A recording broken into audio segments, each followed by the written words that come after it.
تنوضوا المغربيات ما تخليو لهمش يا ولاد القحاب، تنوضوا المغاربه ما تخليو لهمش يا ولاد القحاب، تنوضوا التوانسه ما تخليو لهمش. وانتوما يا ولاد القحابختكم منين تنوض في الصباح يماك شيبانيه، انت راك راقد راك ناعس، ويماك تنوض في 6 الصباح وهي كتسنى في الحليب باش تجيبوا لك انت تشرب القهوه بالحليب وهي مسكينه مغتصبه.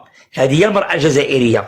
وتقول لي المروك مروكيات بالطاكوس المروكيه. يا ولد القحبه، واش ما راكمش تشوفوا خواتاتكم يا الزوامل؟ واش ما كتشوفوش خواتاتكم؟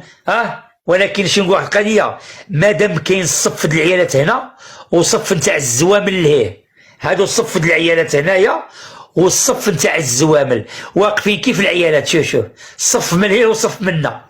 وقال لك رجال ولاد القحاب، قال لك رجال حنا المغاربه ما نرضاش انا اختي تنوض في الصباح وتمشي للحانوت وما تلقاش.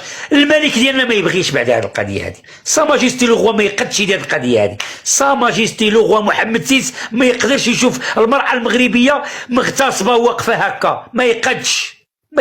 والحكومه المغربيه والشعب المغربي ما يرضاش يوقف هكا ويخلي اخته واقفه هكا النهار كله. الحمد لله والشكر لله، اللهم لك الحمد. بلادنا فيها الخير ما تيسر، بحال راك في الجنه في المغرب الحمد لله. علاش؟ الله سبحانه وتعالى راضي على الامه المغربيه، راضي على المغرب، راضي على المغرب ملكا وشعبا الحمد لله.